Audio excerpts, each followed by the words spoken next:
Hi, I'm Arnie Gundersen, and I'm speaking to you today from Burlington, Vermont. I'd like to thank you for hosting our videos at the Tokyo Peace Film Festival, and I'd like you to know you're not alone. 2 weeks from now, I'll be in Italy, and we'll be discussing the exact same issues you are, the use of atomic power as a way to make energy, at a peace symposium there. So I think the events at Fukushima have actually made the world one to focus on a common issue of whether or not we want nuclear power. In our book, Fukushima Daiichi, The Truth and the Future, we talk about 3 important concepts. The first is the condition of Unit 4 and how dangerous it is to Tokyo and to the world. The second is the concept of hot particles and how they've wafted all over Japan and in fact all over the world as well. The third point we make in the book is that Japan's future doesn't have to be like Japan's past. You're at a tipping point. You have an opportunity to generate power in the future differently than the large nuclear plants you've had in the past. We don't need large central station power plants anymore. We can use distributed generation and smart grids and solar and wind to power the future. The Fukushima Daiichi disaster is something that the world regrets, and if Japan takes the lead, we don't have to do it ever again. Thank you for hosting this film festival, and thank you for inviting Fairewinds to show some of its work here.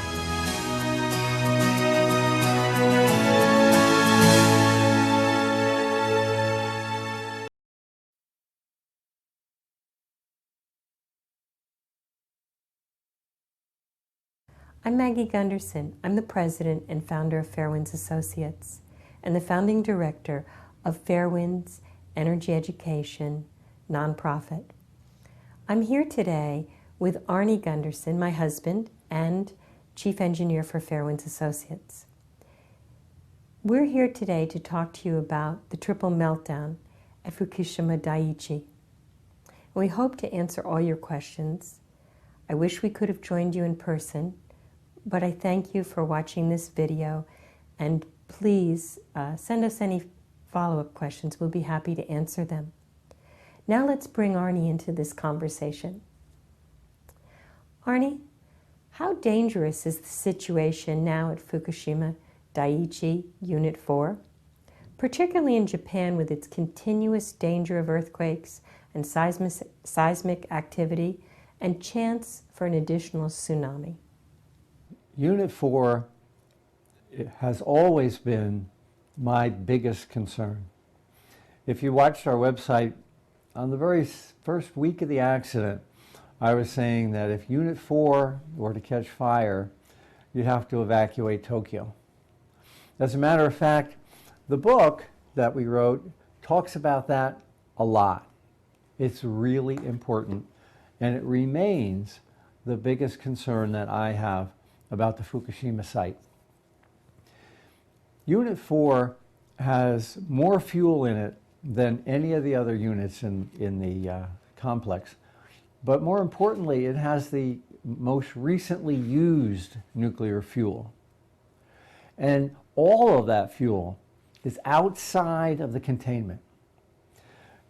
So that would make it dangerous enough, except that also, of course, Unit 4 has had a series of explosions and is weakened structurally. Before, it might have withstood a 7.5 earthquake. I believe that the structural damage to Unit 4 is so great that if there is a 7.5 earthquake, it won't withstand it. Here's what would happen if Unit 4 were to crack and the water were to drain out of the nuclear fuel pool. The fuel is hot enough that it needs to be water cooled.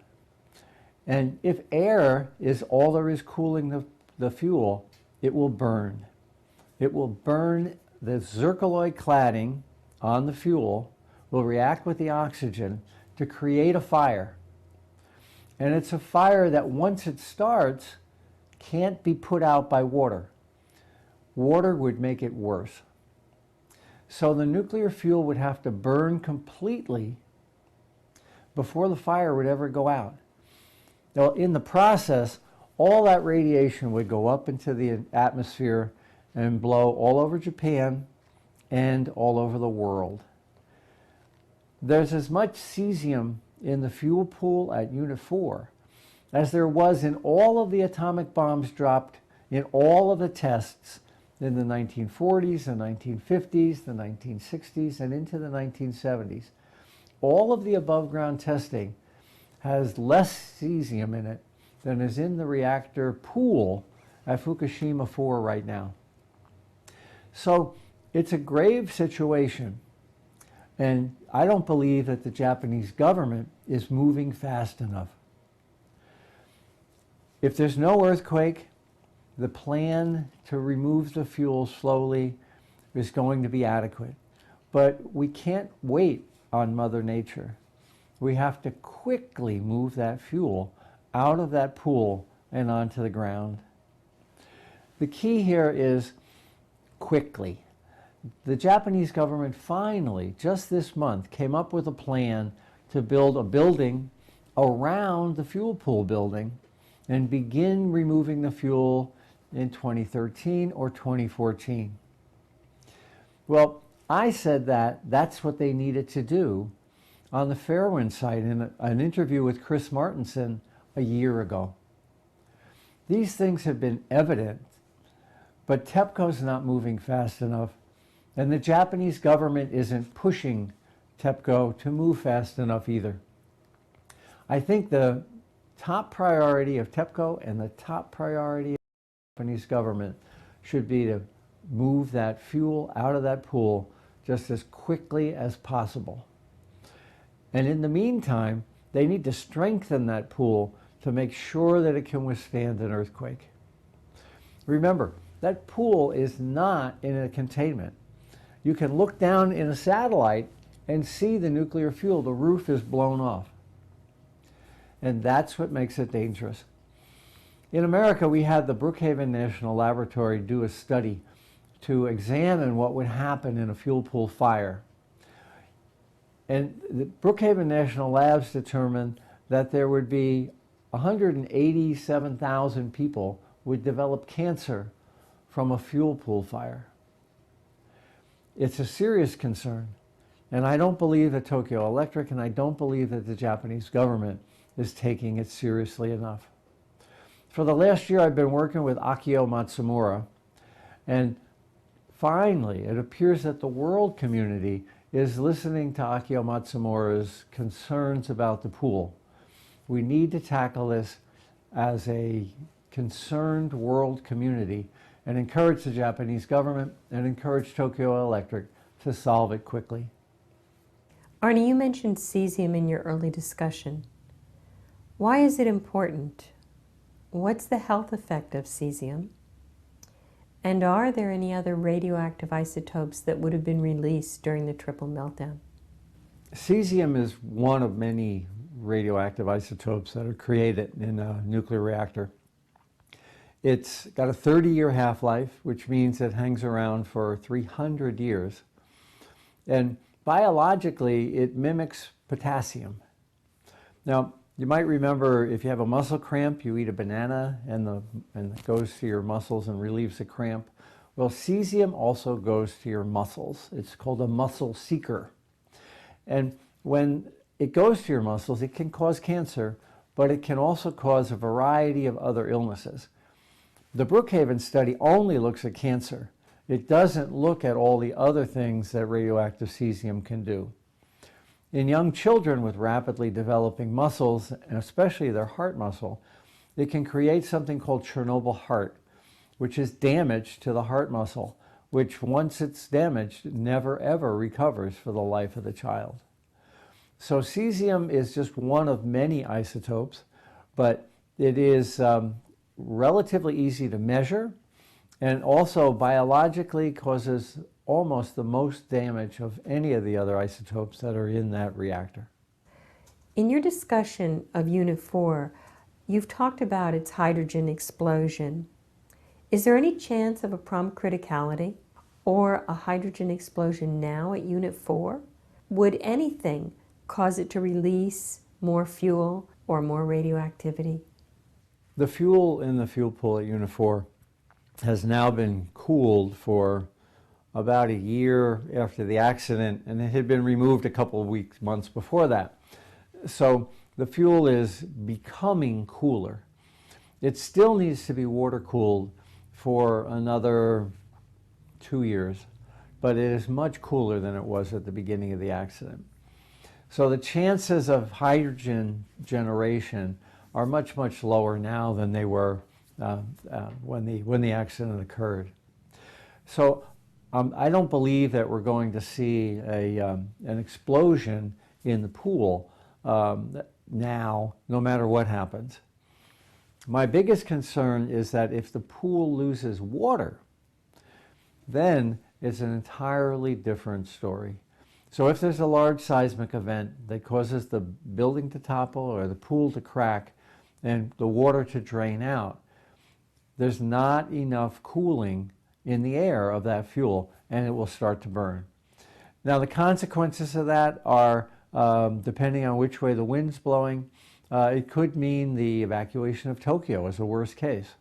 It could also mean cutting Japan in half so that the northern part is separated from the southern part by a band of contamination. So this is a very serious accident waiting to happen, and we just all have to pray that an earthquake doesn't happen before that fuel is removed. So Arnie, in closing, what do you want people to remember from your review of the accident at Fukushima? About a month before the accident, we were walking and we were talking about an accident, where it might occur. And I said I didn't know where it would occur, but I thought it would occur in a boiling water reactor of the Fukushima design. I said a Mark I reactor. In fact, that turned out to be true.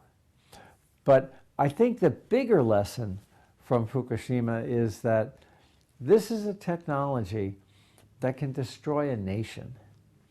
After Fukushima, I was reading Mikhail Gorbachev's memoirs, and he says that it was the Chernobyl accident, not perestroika, that destroyed the Soviet Union.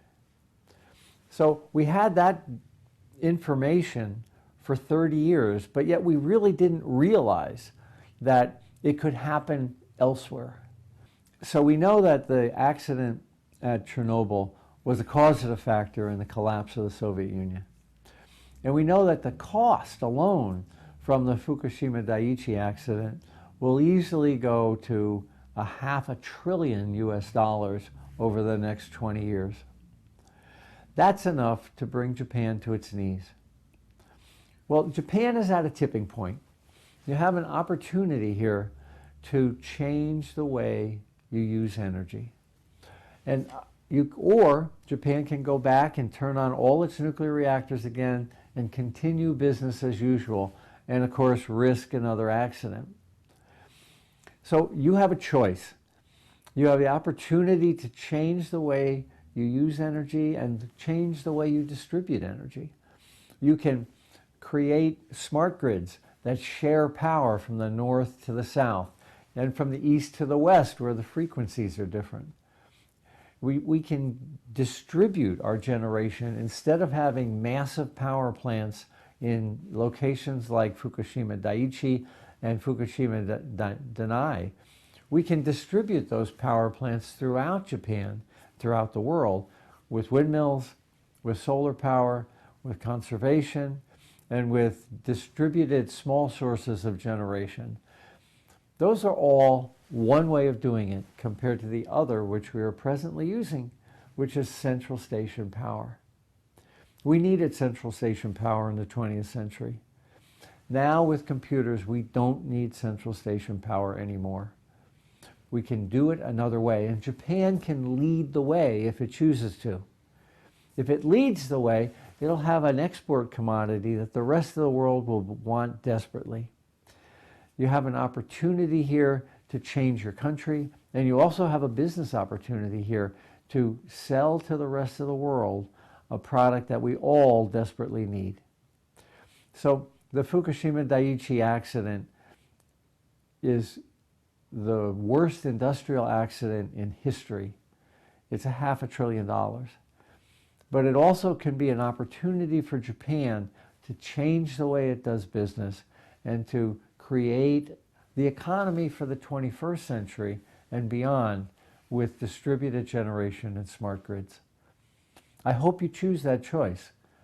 Japan is at a tipping point, and it's your choice to make. Thank you.